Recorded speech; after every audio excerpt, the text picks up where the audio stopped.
All right, that was a quick little rest pause. We are going to dive right into our next panel. I can't believe we're still going. This is just great. I'm loving everything I'm hearing. So, our next panel is We Keep Us Safe, Organizing Toward Abolition, and I will bring Millie forward.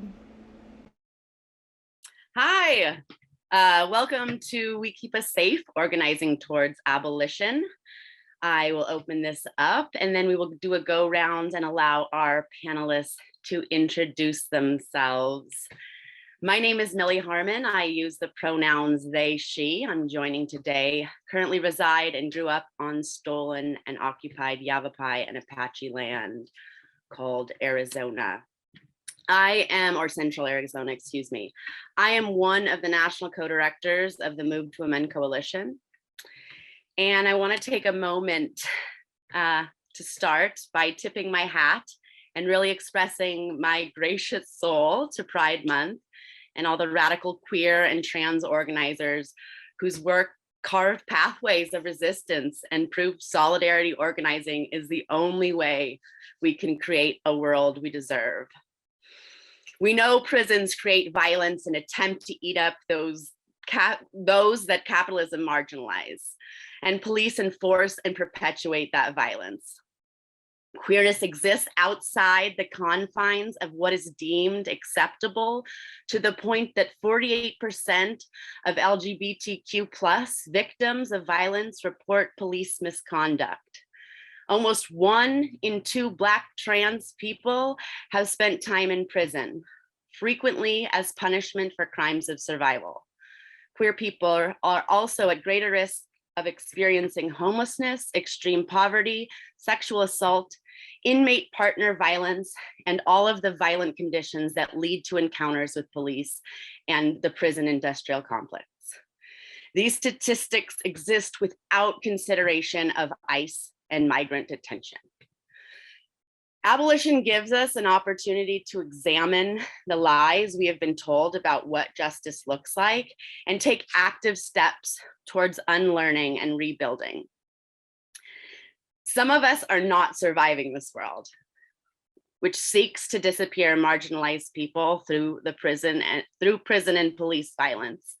And so abolition must be central to any movement for liberation, which is why I'm so thrilled to kick off this panel and now bring on the fantastic panelists we have lined up for you. I'll need my help, my tech help here. I want to bring on Zoya, allow you to introduce yourself.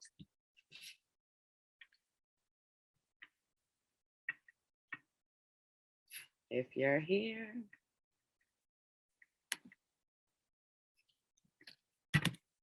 Or if we could just bring on all the panelists at the same time, then we'll do a go round. Perfect. Oh, here's Zoya. Perfect. Welcome. Hi. Sorry, I'm having some technical issues. No Can you hear me worries. now? Yeah, we can. Just a quick awesome. introduction of yourself. We're going to dig deeper into the rest of the program after this. So my name is Zoya. I'm a co-founder of 10 Demands with Awkward, who couldn't be here today, and a lot of other awesome people like Patronus, Cheyenne, and we got together about 2 years ago during the George Floyd protests to use all of this momentum and energy we had in the streets and come up with a coherent road to abolition through a list of demands that outline actual policies that we can start to implement even today and slowly reduce the power of the police state until it's defunded to zero. Our website is 10forjustice.com. It's filled with resources if you want to learn more about abolition. What does it look like? What does it entail? There are also actions you can directly take from there. And the other person that co-founded 10 Demands, Nick, is also here with us today. Hello. I co-founded 10 Demands with Nick. I am Nick. A lot of people know me as Socialist MA on Twitter. I also co-founded Revolutionary Blackout. We are a network on YouTube where we discuss abolition. I believe that tackling the police state should be one of our number one priorities, especially when you look at what is going on right now when you have Roe v. Wade protesters and you see the police first response is to crack down on them and use violence. So we have to view the police and the police state that we are living in as an arm of the capitalist class that is meant to oppress us. So the first step for our liberation is to oppose the police state so we can really start making gains for the working class. So that's why I co-founded 10 Demands with Joya, and I continue to do advocacy work on behalf of Abolition. So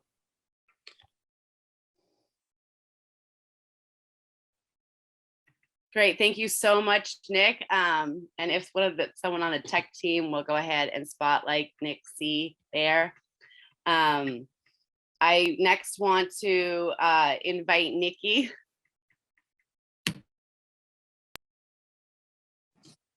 Sure. Hey, y'all. Glad to be here. Appreciate this gathering. My name's Nikki. I'm an organizer here on stolen Valley Miwok people's land in the Nisenan people, and we call it Sacramento.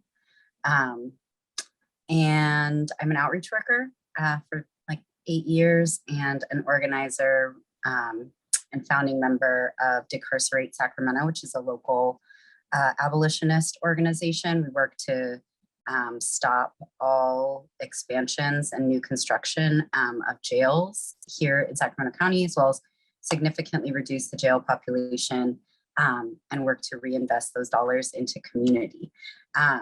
If I would be remiss without talking about Mental Health First, which is the other organization that I'm a part of, co-creating here in Sacramento. We launched in January of 2020 as an alternative crisis response team as a project of the Anti-Police Terror Project. So also an abolitionist formation working to fill the gaps that our world has created for us and just give good care to one another until the police are obsolete.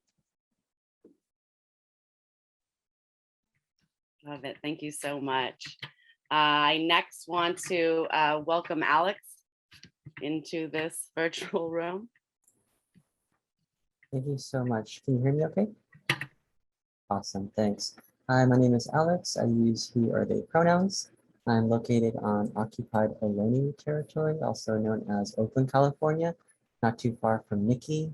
And I am a chapter member of the Oakland chapter of Critical Resistance, which is a national organization that has 5 chapters in various cities, Portland, Los Angeles, New York, and also a national chapter in Oakland.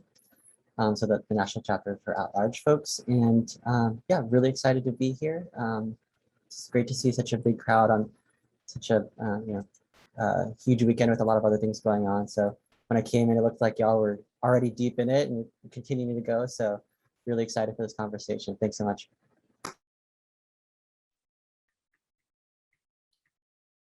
Thanks so much for being here. Okay, do we have everyone in the room?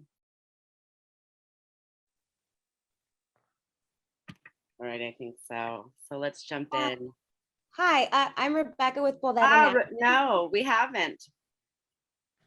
So sorry. Can y'all bring her in? Thanks so much. Welcome, Rebecca. Hi, I'm Rebecca Denis. I work with Bold in Action on what is the stolen land of the Peeposh, specifically the Acamel Autumn peoples here in Phoenix, Arizona. Bold in Action's mission is to disrupt, dismantle, and disrupt and dismantle the systems of oppression that affect our community, specifically BIPOC, working class people here in Arizona, immigrants, and our main goal is to work together to determine a new world rooted in abolitionist values. And a lot of our work is driven and focused on the intersection of ICE and police and what we call the polimigra. And I'll probably talk about that more later. And yeah, that's me. Oh, I use she, her pronouns. Wonderful, thank you. And I apologize for not getting you in the first. Okay, let's get into it. I'd love for us all to do a go round by giving us a working definition of abolition and what it means to you. Please explain the strategy and scope of your work within the organization that you are representing and how its mission aligns with creating community safety and building alternative systems. Rebecca, do you mind if we begin with you? Sure, I do not mind. So yes, so Poder in Action, like understanding of abolition is very much rooted in the building of this framework, right? And the labor of Black abolitionists, like specifically queer and femme people like Angela Davis, Ruth Wilson Gilmore, and also the work of Critical Resistance. We, as an organization, we understand abolition as the dismantling of the criminal and justice system, which includes policing, prisons, immigration enforcement, the tangle of racist policies and practices, right, that allow for harassment and surveillance, hunting, and the tearing apart of Black and Indigenous communities, and in general, just communities of color. We understand that it's not just about dismantling these institutions or these physical entities that exist in the criminal justice system. So like police departments, like detention centers, but really like shifting away our cultural reliance and our understanding of safety on these institutions, and really thinking through what does safety mean to us? How do we create that safety as a collective group of people? And so that is our process, that three-tiered process that we take of disrupting while at the same time trying to figure out how we dismantle, and on the back end thinking through what does determining our own liberation look like, and not just liberation for us, because if liberating one group of people at the cost of another group of people is not true liberation, and it's not really the values of abolition. And so our goal really is, what can we do for Black, Indigenous, communities of color, working class people? It's not just about living, it's not just about surviving, but it's about thriving. And it's about having like happy, joyful, healthy lives. And what does that mean? Like that is safety for us. And so I'll just leave it at that and pass it on to the next person. Thank you so much. I can really appreciate that. Alex, can we go to you next? Sure, thank you so much. I'm so excited to learn from everyone in this group. So the critical resistance, kind of short definition of abolition of the prison industrial complex, or PIC, as I'll refer to it from here on out, is that abolition is a political vision with the goal of eliminating imprisonment, policing, and surveillance. So what you definitely want to always include that surveillance piece, and creating lasting alternatives to punishment and imprisonment. So from where we are now, sometimes we can't really imagine what abolition is going to look like. Abolition isn't just about getting rid of the buildings, as Rebecca said, getting rid of the buildings full of cages. It's also about undoing the society we live in, because the PIC both feeds on and maintains oppression and inequalities through punishment, violence, and it controls millions of people. Because the PIC is not an isolated system, abolition is a broad strategy. So an abolitionist vision means that we must build models today that can represent how we want to live in the future. It means developing practical strategies for taking small steps to move us toward making our dreams real, and that lead us all to believe things really could be different. It means living a vision in our daily lives, living this vision in our daily lives.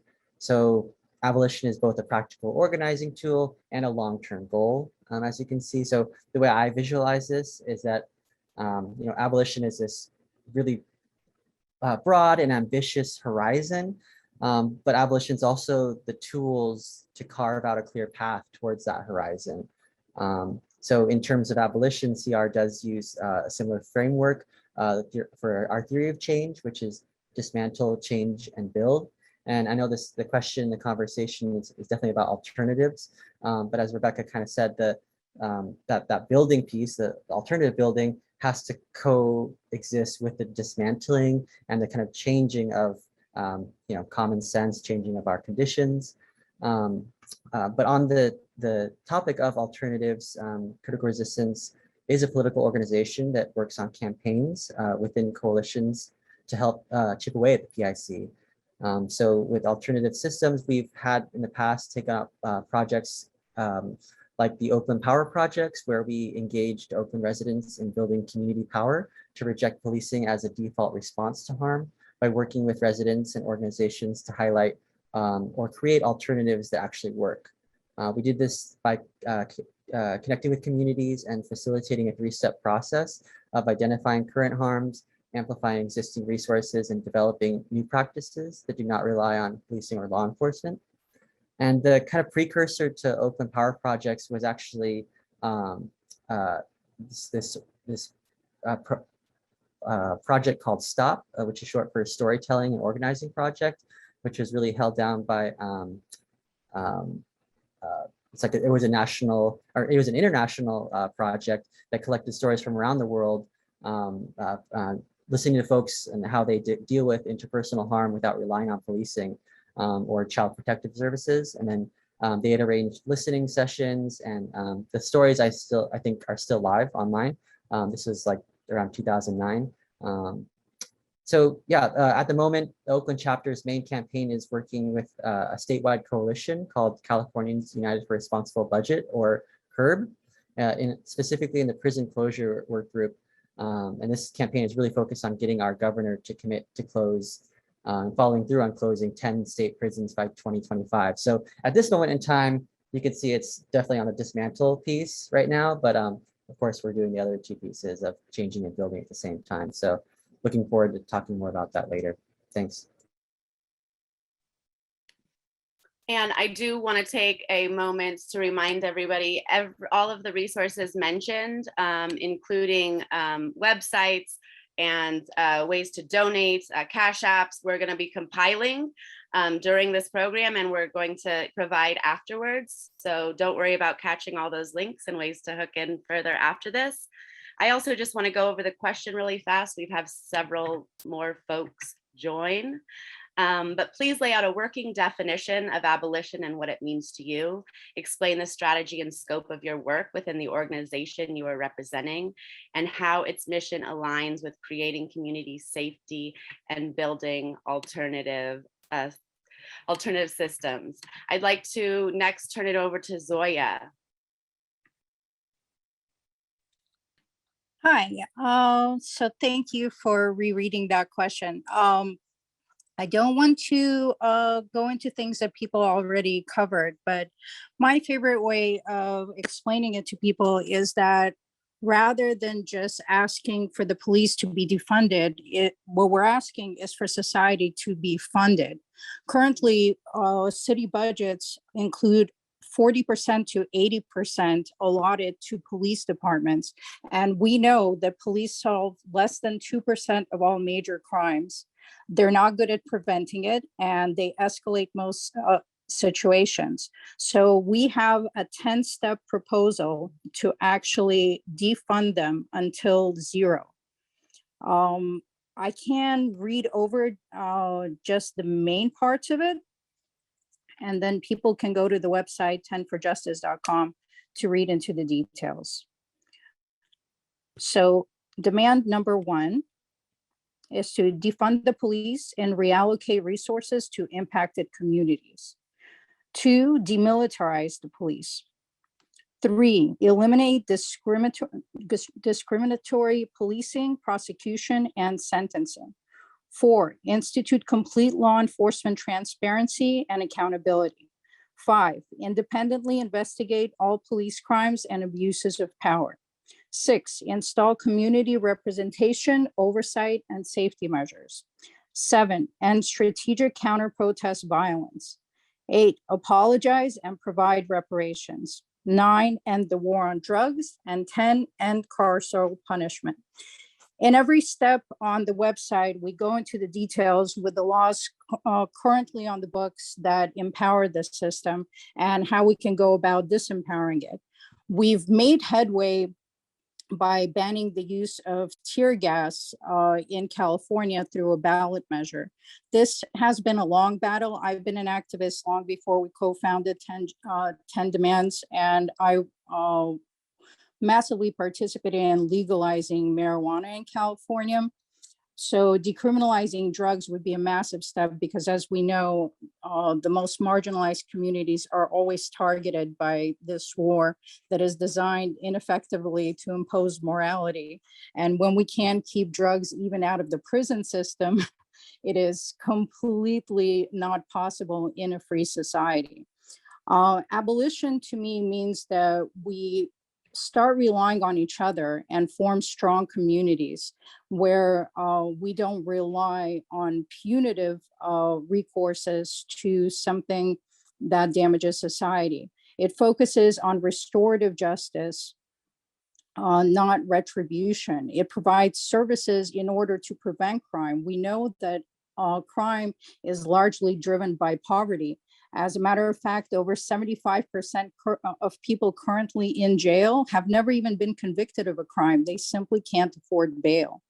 So these are simple things that we can do now by eliminating cash bail in order to dent the power of the police state and start implementing actions towards an abolitionist society. The details of how an abolitionist society will work vary from group to group and can be decided by communities locally. But the most important factor is that we support each other instead of giving away our power and all the funding to a punitive system that's been over-militarized and treats citizens like the enemy. Yeah, we co-founded 10 Demands around the time of the George Floyd protests, and we wanted to have a clear step to action that activists have where they can make real change in their communities. Personally, looking at national politics, I don't think a lot of change is going to happen on like the Senate level, for example. But there are a lot of change that abolitionists can push for that is listed on our 10 demands because politics is mostly local. So there are real change that we can push without relying on politicians by following the steps of the 10 demand program. And as abolitionists, and this is the last thing I'm gonna say, we truly believe that when you provide the material needs for people, that is the best form of public safety. The social contract provides safety and assurance by the government. That is not what we provide right now.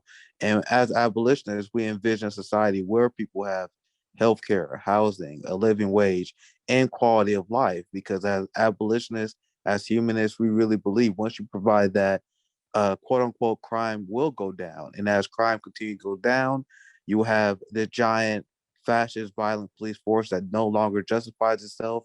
And that sets us on the path of abolition. So hopefully that get into a little bit of the strategy as well, because if we implement the programs the way they're supposed to be implemented, we can really get to a place as a society where we don't need the capitalist thugs in uniform, right? So that's all I have.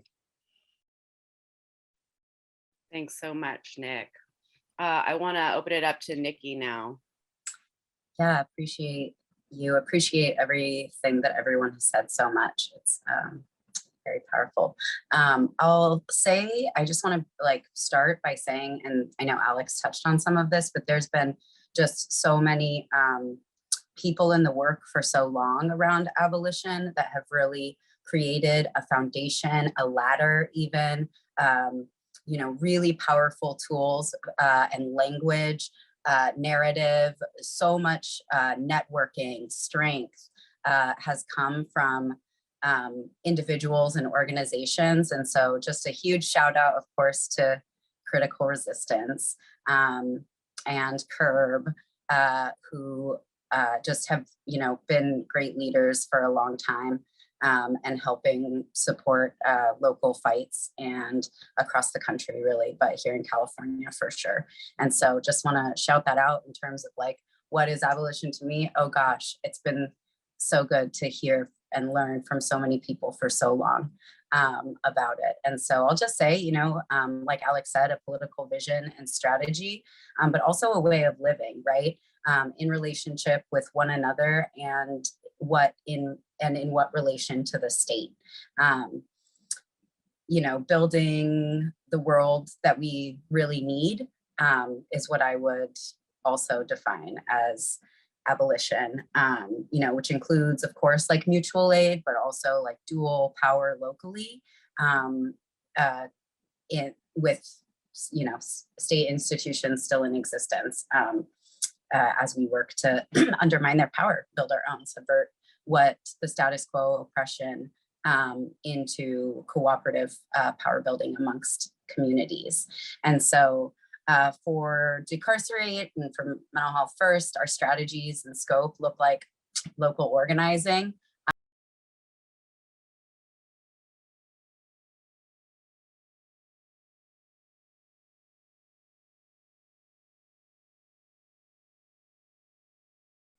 All right, Alex, Nikki, Rebecca, Nick, Zoya, hey, we are here. Thanks so much for your patience. Let me open it back up to Nikki as we cut you off there at the end. Sure. And if you just joined, right, we are forming our definition of abolition, which we will now work with for the rest of our panel while explaining the beautiful work we are actually doing in the communities. Yeah, awesome. And I think I was curve end of definition of abolition, moving into how we work on it here locally, and was saying that we do a lot of local advocacy that looks like, mobilizing folks to board meetings, but it also looks like community education, community. It's been a little hard during COVID to have like community, like social events, but just that building of community. It certainly looks like local coalition building. So finding who has affinity, who has shared vision, who has shared goals, and getting those coalitions moving. So we've been able to partner and help start multiple coalitions in town, including the newly formed Community Care First Coalition, and the People's Budget Sacramento, and along with a few others. And of course, working on with larger state and national coalitions. So things like CURB, Care First California, and the National No New Jails. So thinking about that work from all the way and probably most importantly, in terms of like how we do the work, in centering impacted leadership, we have a fairly robust inside-outside organizing program. And so we do letters and visits and phone calls and just launched a hotline. And so we carry on communication related to what's going on for folks inside, just personal communications, also help with to what extent we can with what issues that they have. Our jail is under federal consent decree. And so we work on conditions and we study conditions and we learn firsthand conditions from those folks that we're in communication with, and direction around what are the most pressing problems, right? Because we know sometimes when they work to like improve the jail, they just end up pouring money and pouring money and pouring money. And everybody in that jail knows money is not what it needs. It needs reprioritization. It needs significantly less people in it. And of course it needs to shut down. But that's, that's another step. And so folks inside have been just like really supportive and driving, the heart of our campaigns. And so I think that's a huge part. I'll say working on the budget and budget advocacy and working with partners in the community to get involved in budget advocacy, doing budget education, with our community. You know, like someone mentioned earlier, but here in Sacramento, 72% of our overall budget of the general fund goes to our carceral system. So that includes courts and the district attorney, the jail, and the sheriff's department, and 6% of that is the public defender's office. So the only part of that process that's legally mandated to, you know, fight for these individuals gets that teeny tiny share. And so like someone mentioned earlier, when that big of a chunk of the general fund is going to that system, and so we incarcerate about 40,000 people a year here in Sacramento County, and what that ends up being is, you know, we have about 1.5 million people, but that means 72% of our budget goes towards incarcerating that small 40,000 people out of our 1.5 million people in the county. And so you can see the lopsided nature of that and how that doesn't leave room for us to have the things we need, like I think Nick articulated so well about what is really needed in our community for public safety. And so I won't say it again, but thanks, y'all. Fabulous. And I really want to bring up something that you said, which is, you know, the necessity of coalition building. And this is right. This is why we are here, recognizing the intersectionality of all of our issues, you know, and showing up for the people in the frontline communities actually already doing the work. So I will remind folks, we have a resource list. I encourage you to add you know, not just who you're here representing today, the organizations, but any other groups you're involved with in your area. We really want people to continue to learn and support your work that you're talking about today. As I move into the rest of our questions, I want you all to, you know, answer the questions that you feel inclined to. I also want to encourage you, if there are elements of your work that these questions do not address, please take the time to do so. We really want to hear from your perspective on what's going on and what's important.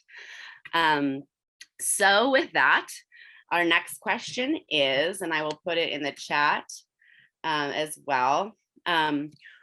Where do we begin to transform a colonial culture rooted in oppression and punitive justice to one of healing, safety, and health? Where and how do these new restorative practices begin? And I'm asking this as an organizer, also a community member, and a parent. Because as I'm going along here with my little one, I'm finding more and more unexamined ideas in our culture that we are born into and socialized to accept. So I really welcome your thoughts here. And who would like to start? In terms of transitioning to a society that we want, we need concrete steps. So in order for us to get abolition, we need to start peeling back the neoliberalism that led to this police state in the first place. So step one, let's get kids out of schools. And then let's have a conversation about eliminating the regressive fines and fees that the police impose on the working class. We are so entrenched in the police state as it is right now. Most people will be turned off if we just say, oh, we just want abolition, abolish everything right now. That the people actually need to see steps that could be taken to accomplish a goal. And then once they see that something is attainable, then you can get more people on board. For example, where I live in Missouri, my number one concern is the increase of cops in school, especially since the Uvalde police shooting. Missouri legislators immediately went to work to put more cops in school. So when we talk about the road to abolition, we need to start looking at like real pressure we can put on local governments right now that can make change in people's lives. And then once people see these small changes in their lives, that can help them get closer to our overall goal of abolition. So I start there. I'll pass it back to the panel if anyone have any thoughts.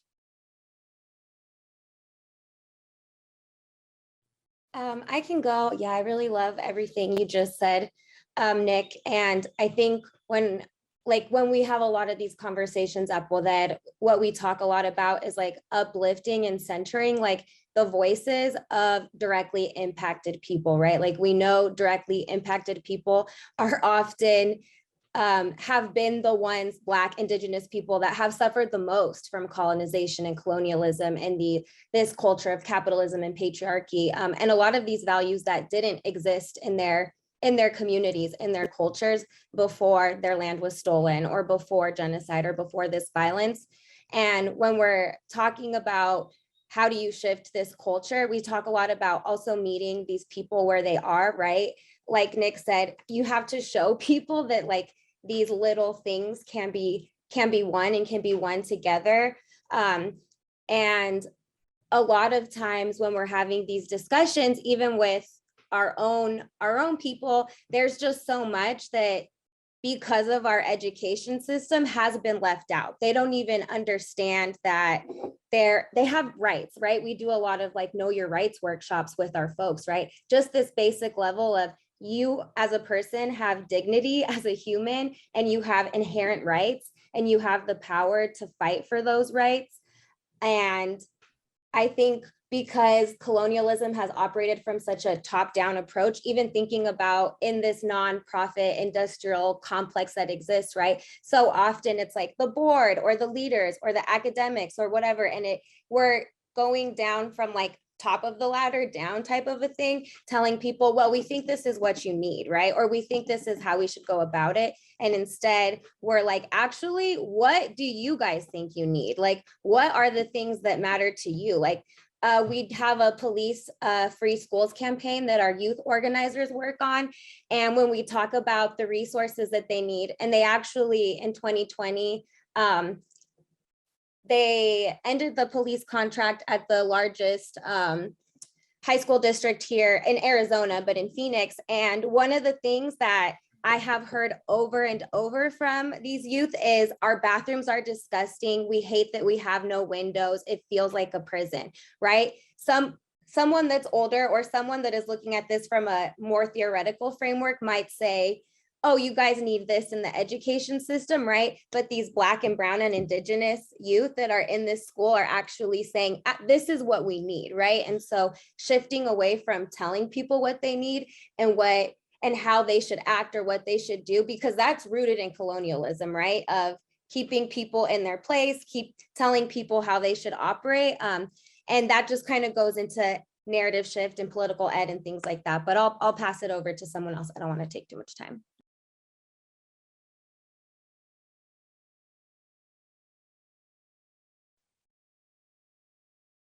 I can go real quick on this question because the folks have said already is really great.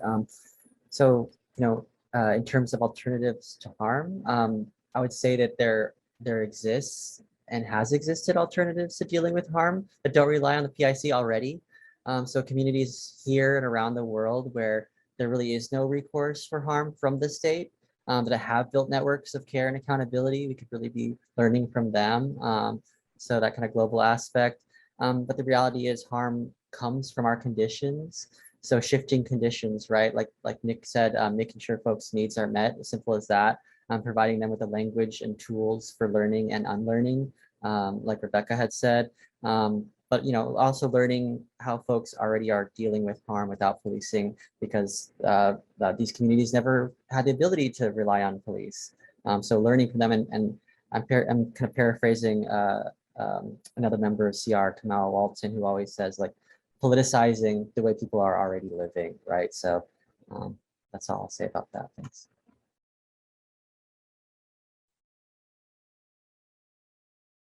I welcome Zoya and Nikki to address this question, or we can move on to the next. Oh, well, on our website, we also have a separate tab for the steps we need to take in order to implement this. And I'm going to read from step 1. Acknowledge how deeply ingrained the conjoined concepts of crime and punishment are in our society, and how this was constructed during the age of reason and the rise of capitalism. Initially as a reform by Protestants and Quakers to replace with penitence, the barbaric earlier forms of public capital punishment like stoning, hangings, and amputations. Today, as Harvard sociologist Deva Pager has said, prison is no longer a rare or extreme event among our nation's most marginalized groups. Rather, it has now become a normal and anticipated marker in the transition to adulthood. Indeed, 1 in every 3 Black boys and 1 in every 6 Hispanic boys born today will end up in prison. This is no accident. We have a crisis in over-criminalization. Our criminal legal system was set up to enforce slavery and has been used ever since to over-police and over-arrest people of color, especially Black people. More than 80% of all arrests are for low-level, non-violent offenses and conduct related to poverty. Knowing these statistics, it is easy for us to at least address this number of the major arrests happening with other alternatives that focus on restorative justice and services that these people need. The cost of jailing somebody equates to the same amount that it would take to house and feed and educate them. If we simply reallocate the same budgets to supporting people, we won't have the same crime problem. And a lot of things are labeled as crime that shouldn't be, such as homelessness. And we're seeing in real time laws being passed that criminalize people just not having a home further. So we have to address it from a legislative angle, but we also have to show up for our communities. And what the Black Panthers were doing with their breakfast program was very powerful, because you're building solidarity and you're building strength. Then from that, you can form tenant unions and strikes. But it's very important to start just with food, because it's meeting a basic need that people have that right now is being neglected. We have 40 million food insecure Americans, 13 million of them children, and Biden just ended the school lunch program. So this need is very urgent. What the Black Panthers were doing were going to local businesses, demanding space, demanding leftover food, which in this capitalist wasteful system, billions of dollars in food are thrown out every day. As a nonprofit corporation, you can ask for that food to be donated and then redistribute that food to community. So another thing to implement is community gardens, where you start to grow your own food. It's a valuable skill to have. It's very fulfilling, and the quality of food you get out of it is not surpassed by anything on supermarket shelves. It also creates independence from the system. So I would say to start by building community as the fundamental cornerstone to anything else that we want to enact. And I suppose I'll just add one thing. I know everybody's covered it so beautifully. I'll say a step one for me is like helping folks acknowledge the colonial roots, the violence that came from that. I think folks and that remains not just in the legacy, but in the actual practice of our systems. And so I think people sometimes forget, or, people, I won't say what people do, but I'll say that narratives don't always, they still give deference to incarceration and policing as safety and American ideals and foundation as like democracy and progressive in Western civilization and history. So we really have to, there's been so much work done, and I'll say what others said before, is that really getting to the root of who has been impacted and making sure their voices are not just elevated, but listened to, both by policymakers, but also ourselves in our organizing, and being able to move in rhythm with those directions that folks are moving in who are most impacted. And then also want to shout out the All African Revolutionary People's Party, which is a very awesome group that does do like community safety and defense trainings, and gets down to a real local level around what does community safety look like? How is it implemented? How do you do that in your neighborhood with your neighbors? And so it was a really powerful training. And I certainly suggest it to anybody. They're a really open organization in terms of they want to share this information, and it's powerful, and you should pay them for it if you can, if you have the means. Yeah, I'll stop there. Thank you so much. And we will be sure to include a link as well as the link to contribute to them financially. Thank you so much. Okay, let's move on to our next question. How do we use a framework and center principles of abolition in other organizing spaces? We're here talking about a lot of different areas this weekend: climate, labor, healthcare, housing, so many things. So if you could give us some takeaways of how to, take that into these other spaces we're working into. And again, I'm going to allow you all to self-select here.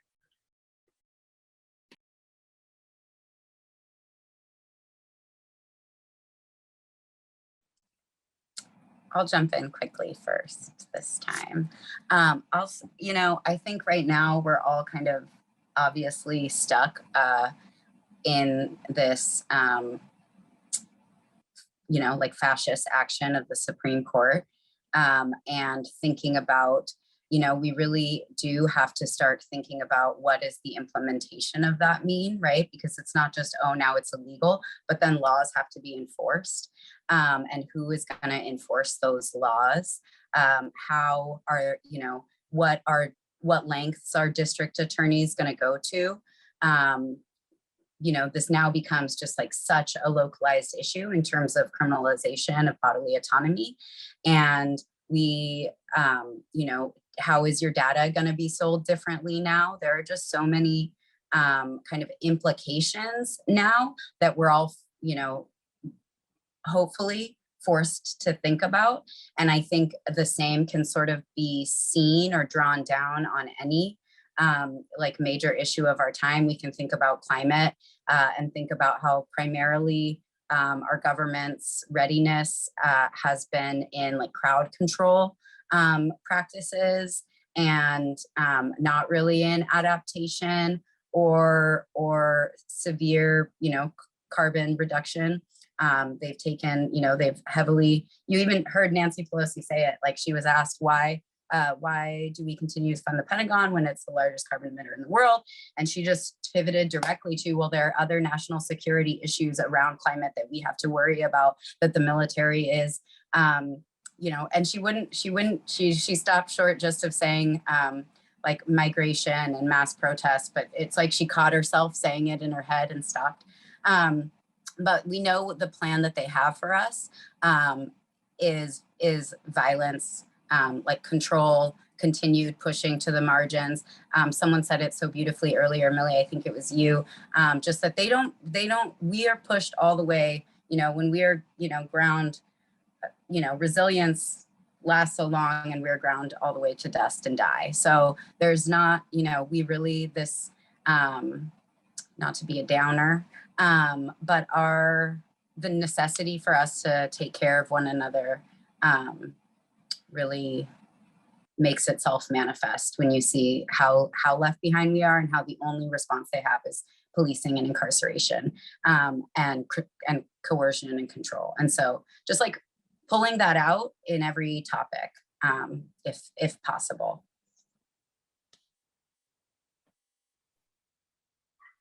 Can you reframe the question again? Absolutely. How do we use a framework and center principles of abolition in other organizing spaces? This weekend is bringing, folks focused on a whole spectrum of different issues, and we want to, be able to give them some seeds to take. Yeah, that's a good question. That's a good question, and I brought it up when I first started my talking, when I brought up how police are cracking the heads of Roe v. Wade protesters right now. And when I do my show on Revolutionary Blackout, I talk about police issues almost all the time because you can connect them to almost every single issue. Once you understand that the expansion of our prison industrial complex and policing is tied to everything, it's tied to capitalists controlling their power, you can connect it to all the issues. Now, to directly answer your question, obviously we all know the big story, the big happening in the country right now. Unfortunately, the police continue to prove us right. So every time there is a mass resistance, you see people like I saw clips. We're gonna play it on Revolutionary Blackout here soon of the LAPD using excessive force. Obviously, on protests, I've seen a few videos which was pretty traumatizing, right? So this is a situation where we take people who may not be as far left as us on policing, and we like, see, guys, you see how they're here to maintain established order, even if established order is immoral. So the first steps that the Democratic Party did on when Roe v. Wade was struck down was to provide extra security for the Supreme Court. Now that's an educating moment for people. So even as the far right, even evangelical fascists take people's rights away, the number one priority of the Democrats is to provide extra security for the Supreme Court. Why? Because they are class loyal and they will always uphold this prison industrial complex system over what's right. So to answer your question, you just take this opportunity to spread awareness, and because you can connect this to what's happening right now, and generally any happenings like the expansion of homelessness. Eric Adams is using his expanded NYPD police force to wage a war against homeless people in New York. So that's just another way to connect the issue. If you are doing homeless work, uh, organizing in New York, you can connect that to that issue as well. So hopefully that kind of conveys how you can connect those issues together. Because obviously whenever there's authoritarian action done by the state, they have to expand the police and the prison because there has to be an enforcement mechanism of their immoral decision. So hopefully that kind of answered the question. I'll pass it to you guys.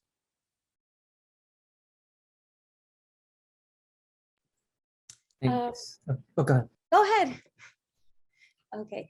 I can go a little bit. So earlier I had mentioned that a lot of our work is focused on the Polimigra and what that means as being a city that's very close to the border, being a city that has lots of undocumented, documented, mixed status families here, and primarily like Latinx families, and where we do our work on the west side of Phoenix, that's the majority of the folks we work with. And in 2017, we did a community survey of 10,000 people, and it was mostly this population. And when you would ask them if they felt safe around the police, like very specific questions, like people would say they cried every time they saw a police car.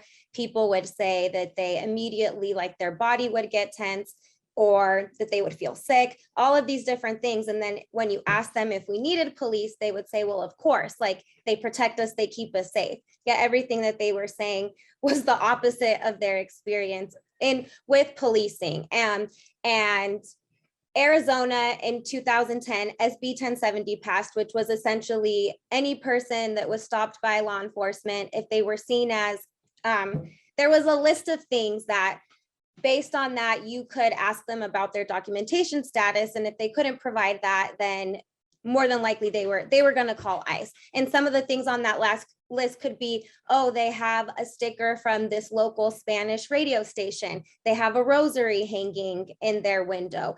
And so when that immigration mobilization started happening, it was mostly like for status, right? There wasn't a lot of talk about how people had been keeping themselves safe. This was also around the time where Joe Arpaio, who was the Maricopa County Sheriff at the time, was literally hunting undocumented immigrants, would announce these raids that he was gonna have. He would go into jobs. And in that time, these communities were keeping each other safe. There would be these phone calls like, don't go to work today, I heard this, or did you know about this raid, or he was here yesterday. And so as the more that the immigration fight happened, especially here in Phoenix, the more that Poder in Action realized, oh, this is very much tied to policing, because in 2017, I believe, they realized, well, if we can pass municipal IDs, then the cops can't call ICE. And then they took it passed council. They worked for almost 2 years to get it. And then Phoenix PD had the power to say, we won't accept that as a valid form of identification. And also, when they started researching, Phoenix PD was the largest deportation system in Arizona. They were the ones calling ICE more than anyone else, and driving that force. So as we've had these conversations with our people to really make them think critically about, are police making you safe? Does the state actually make you safe? Do you think getting status is actually going to keep you safe from these violent systems, right? You can get citizenship, but if all of our money is going to policing and surveillance and these violent carceral systems, and you can't put food on the table, you can't get a job that provides for your family. And on top of that, if you're an undocumented immigrant, a lot of times the type of jobs that you're getting, like this is about labor justice. This is about economic justice. That is a form of enslavement, that people are working for these wages and in these conditions that are horrible because they're just trying to keep their head down, be the quote unquote like ideal immigrant. And they're not really living safe lives, and they're not necessarily living thriving lives because they're being denied so many resources, and not just them, but all of the communities of color and these working class communities in Phoenix. And so that was a huge shift in, at least with our people, tying immigration and policing together and what that actually means for our communities and the resources and the neglect and how all of that ties into each other. Even when you think about climate justice in Phoenix, there are certain zip codes that if you grow up in those zip codes, I grew up in one of them, you are like, I think the life expectancy difference than like a upper middle class white area of the city is like 7 years less of a life expectancy, because the air is really bad, because of all these different things, policing, pollution. And so, yeah, so the immigration has been a really eye-opening way to think about abolition and what that means for that community, and when we're organizing in those communities. And I'll pass it. Thank you so much, Rebecca, especially for bringing up SB 1070. And just, to underline at the top of that list of, legal acceptable reasons to search people was the color of their skin, very, very blatantly. And I also want to open it up to Alex and Zoya if they want to address that question. Otherwise, we're going to move on to our second. I think Alex was on stack to go next. Sure, thanks. Yeah, I'll be quick. I really love this question. How do we organize it within different sectors? So I touched on it earlier, and Nikki spoke really well on this, but Critical Resistance is a political organization, so we're not a mass base building organization where there are those organizations where the goal is to get as many members as possible. CR is not that, but so to build power, we need to work within coalitions of folks that are mass base building organizations, of folks in different sectors, because as Nick mentioned, the PIC touches every aspect of our society. So our struggle needs to also activate each aspect of the society. So I included in the resources prior to the call our Abolitionist Toolkit, which includes 7 easy steps. It's one of the first tools that CR created back in 2004. So the toolkit's a little dated, but I think it's still really valid.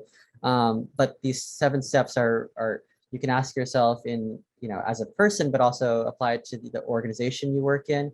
If you're a teacher, thinking of the NIMBY step, not in my backyard, like how does that apply to schools and the PIC, right? So that can be applied to a lot of different sectors. So yeah, that's all I'll say about on that, but it's a really great question. Thank you. And if you're just joining us, I will remind you that all of the resources mentioned will be compiled. And I also put in the chat the study that Poder in Action did. If you want to look more into that, is incredible. Okay, let's move on to the last question this evening,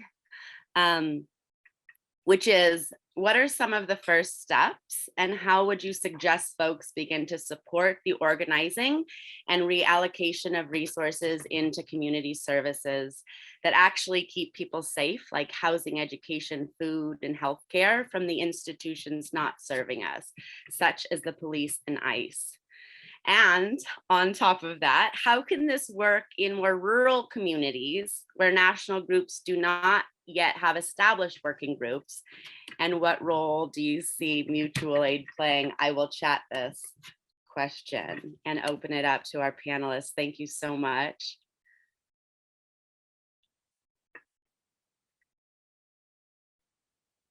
You want to take this one, Zoya? Or Nick? Go ahead.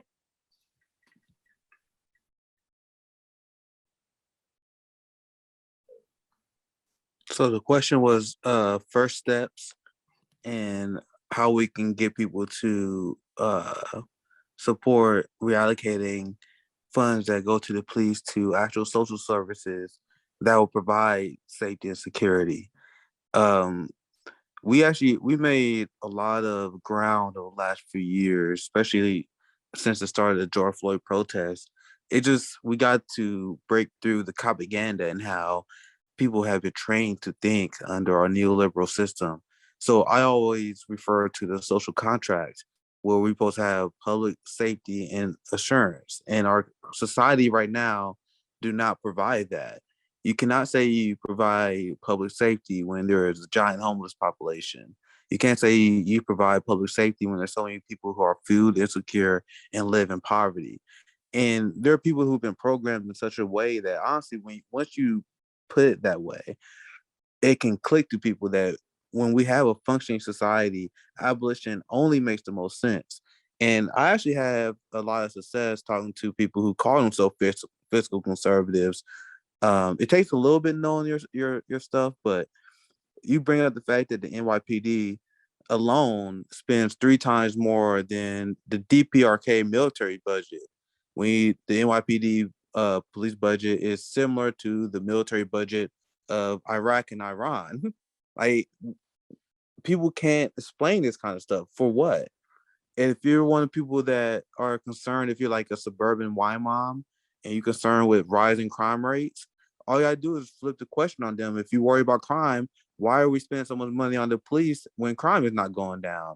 Wouldn't it be more efficient to tackle crime by handling the root cause, the fact that people don't have the material needs?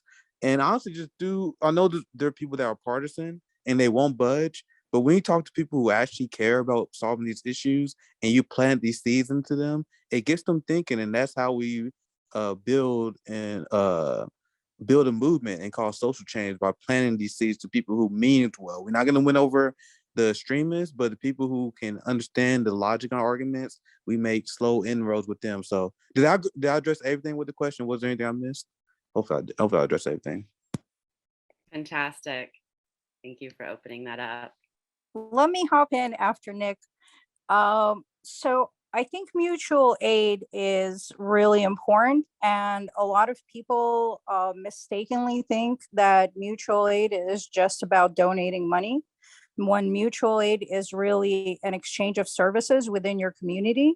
So if someone is a hairstylist, they cut your hair, you can watch their kids or offer tutoring, or someone can mend clothes. It's these services and our specialties. Somebody's a mechanic, somebody's a cook, where we start taking care of each other, and it builds power independent of the system. So mutual aid networks are really important. There's mutual aid networks in practically every city in America, possibly not in every rural community. But what I tell people all the time is to go search for one. More than likely already one exists, and you can form community and organize from there.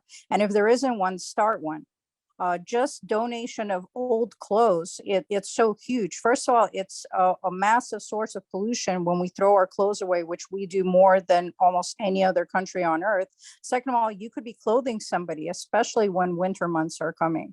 So there are several ways to organize. And I think as panelists already mentioned, all of these things are interconnected. That our housing and food and abolition issues are all tied in, because abolition is ultimately focused on meeting the needs of the people.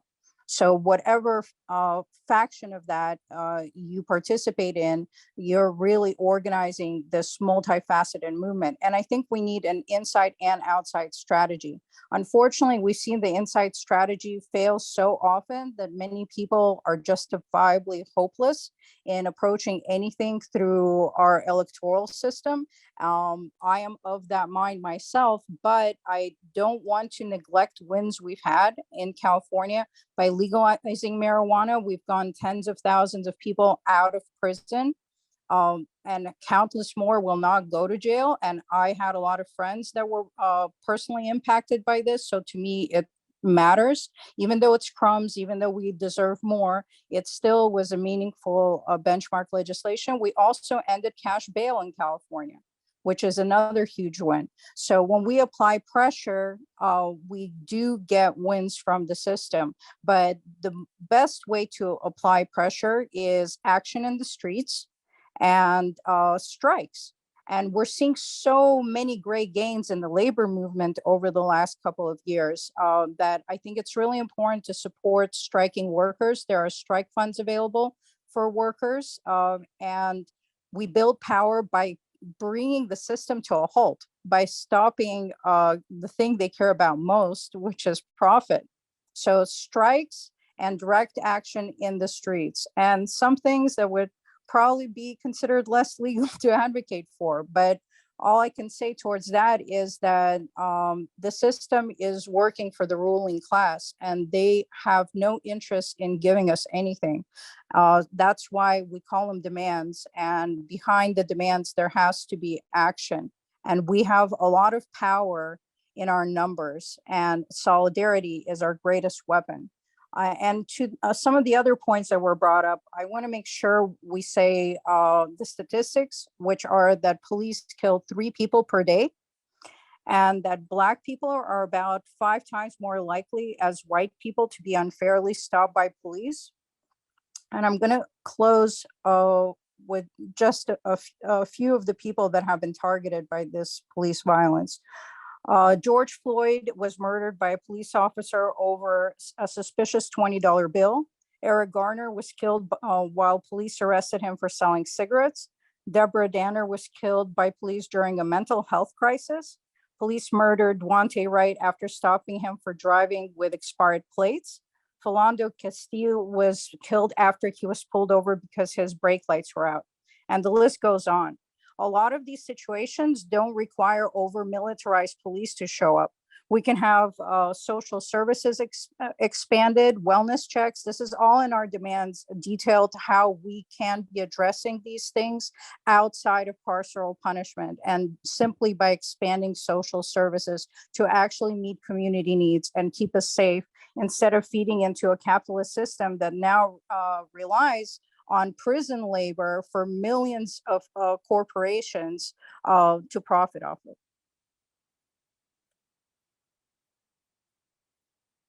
Thank you so much for also bringing in that really important piece, right? Is that like slavery is current right now within our prison systems.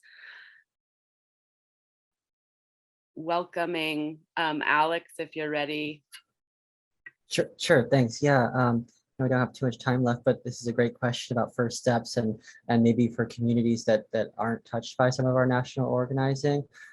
So just going to give a little context to some of the resources I hope will be sent out after this. I included a 17-minute video, which is advice for new abolitionists. It was kind of anchored by one of our CR's co-founders, Rachel Herzing.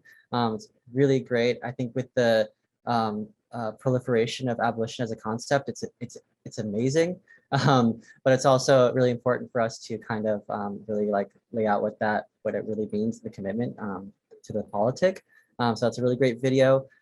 We also put out, because of the events of 2020, an abolishing policing toolkit, which is 27 pages. I think, and then there's a how to build a defund the police kind of like campaign, like worksheet. So you can just start where you are And I hope that will help. All the conditions are different, but as you can see, they're kind of similar in a lot of our locations. Also, CR has kind of our flagship resources, our reformist reforms versus abolitionist steps. I think especially in blue places like California, we are offered a lot of reforms. So like the language is being used for reforms, but a lot of times, like Nikki said, reforming the jail often means like providing more funding to it. So this is a really great tools to help us, look at any kind of reform that comes to our table and say, hey, is this actually gonna, is this look good right now, and if it's going to cause trouble in the long run, or is it only going to affect some but not others, like Rebecca had said earlier. And an example of that, like Zoe had mentioned, the elimination of cash bail. There was a prop here in California, Prop 25, which sought to eliminate cash bail, but it was kind of replaced by this kind of really racist risk matrices. So we had to kind of take a principled stand on that and say, we're all for eliminating cash bail, but we can kind of see that this is actually going to be worse to rely on these kind of like algorithms that just are based off of really racist, and classist conditions that exist. So hopefully you guys can look at those resources, and I'm super excited to read the resources and dive into the 10 steps as well. As far as mutual aid goes, I won't talk too much on that, but it is really important for to build interdependence and accountability within our community. Again, it has to be coupled with that dismantling piece. I think CR does have our kind of internal mutual aid for friends and other organizers called the Zachary Project, named after a beloved CR member who died in a really unexpected way. And it just kind of reminded us that, we can't fight if we're not surviving. So meeting, our needs and keeping people alive is really important for the fight. So mutual aid is, I think, key in that. Thanks so much. Thanks so much, Alex. Rebecca, Nikki, welcome your thoughts on this question.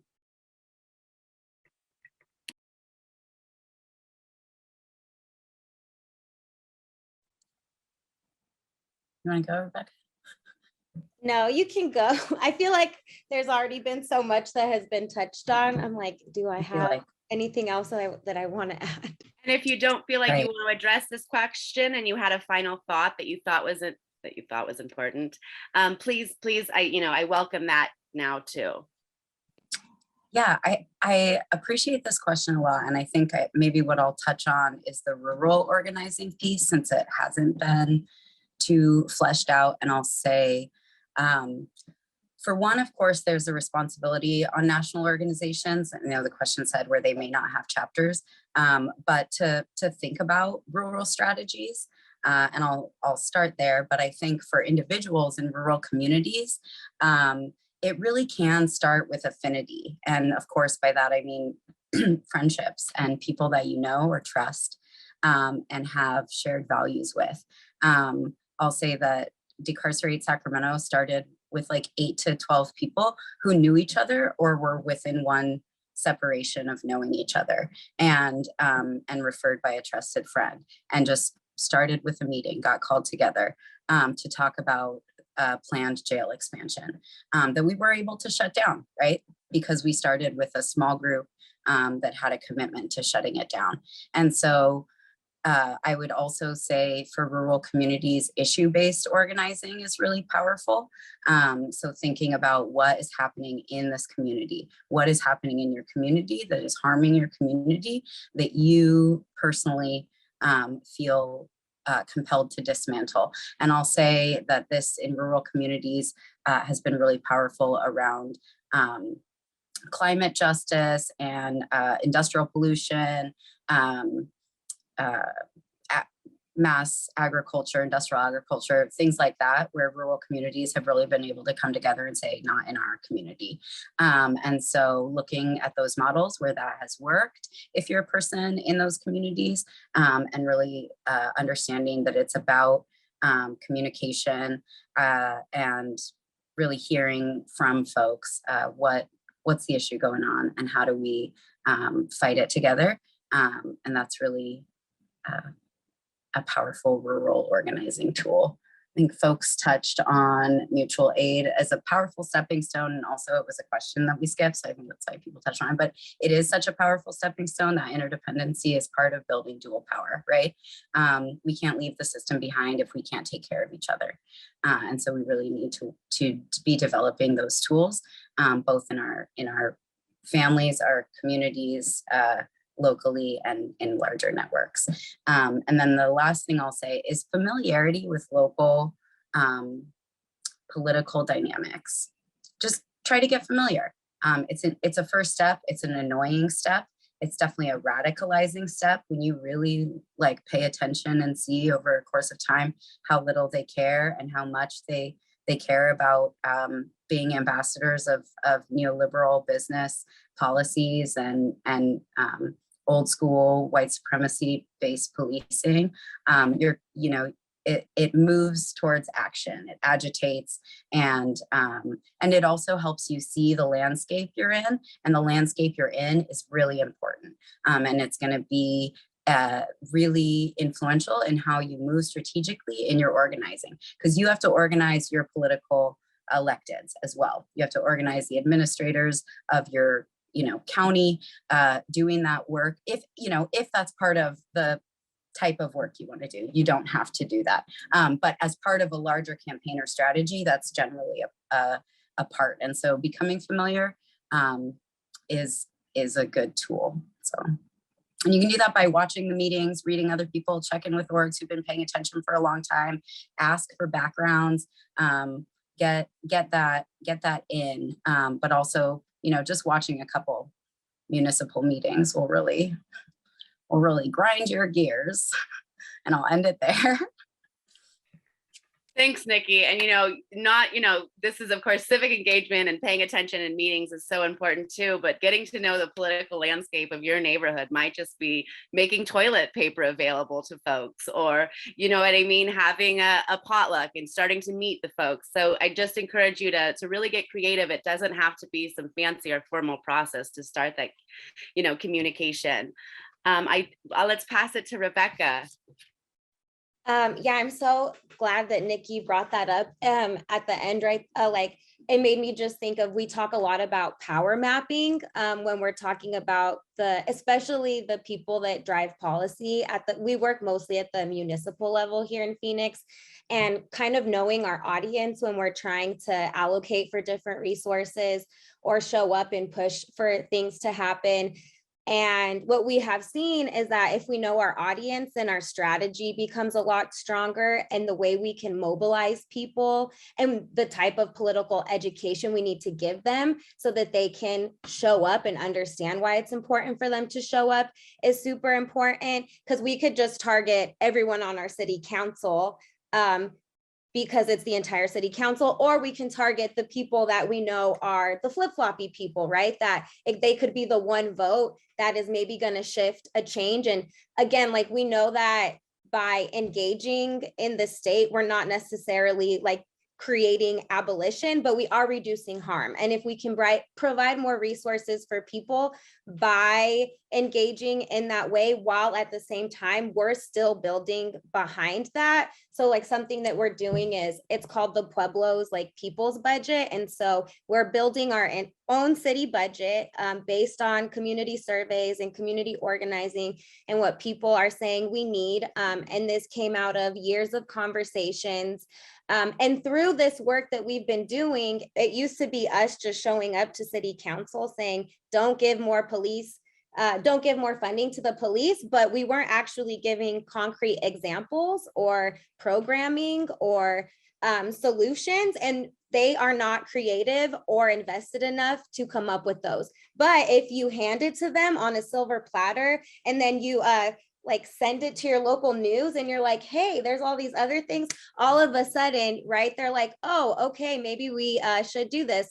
For instance, for ARPA funds in Phoenix, they tried to do a little bit of a participatory budgeting program for the general budget. And then when it came to ARPA, when we started talking to people within city council, it was very clear, because this is what they said, they had no plan for that money. They were just gonna throw it wherever they decided. And so once again, we thought about who's our audience, who's going to be affected by this, who are the most vulnerable, who are going to be impacted by this lack of planning, by this lack of vision. And then in the end, we were able to make sure that there was no ARPA funds that were given to police, because the first round of COVID emergency funding, a bunch of it went to police bonuses and police raises and back pay for the police from 2020 and the protests and things like that. And so in that, we were like, these are the programs that we need, that you need to invest in. And we just gave it to them, which it wasn't our job, but we know that if we come a little bit more prepared with those things and we question them on why they haven't done so, they look really bad. And it shows the power that we have, that we came up with that idea and now they're including it in this budget. So yeah, I'll end it on that. I am so thrilled and honored to be in this virtual space with you all. I've been such a huge fan of all of your work for so long. So actually having this opportunity to bring about this conversation, this space, has been extraordinary. Everybody who is listening, we are going to chat the websites of the organizations that are present today. We'll also chat a spreadsheet that contains links that they've shared, as well as donate pages and cash apps, because that is a big way that we can, as outsiders, contribute to the work that's being done. And if you walk away with anything today, please do walk away with those in the frontline communities doing the work are the ones that we need to listen to. And please stick around. We have a really, really great panel or workshop coming up on legal self-defense. Right before that, we're going to have a brief pause, and I will turn it over to Jessica from our care team tonight for that. Thank you all so much again for being on this panel. We look forward to working together again in the future.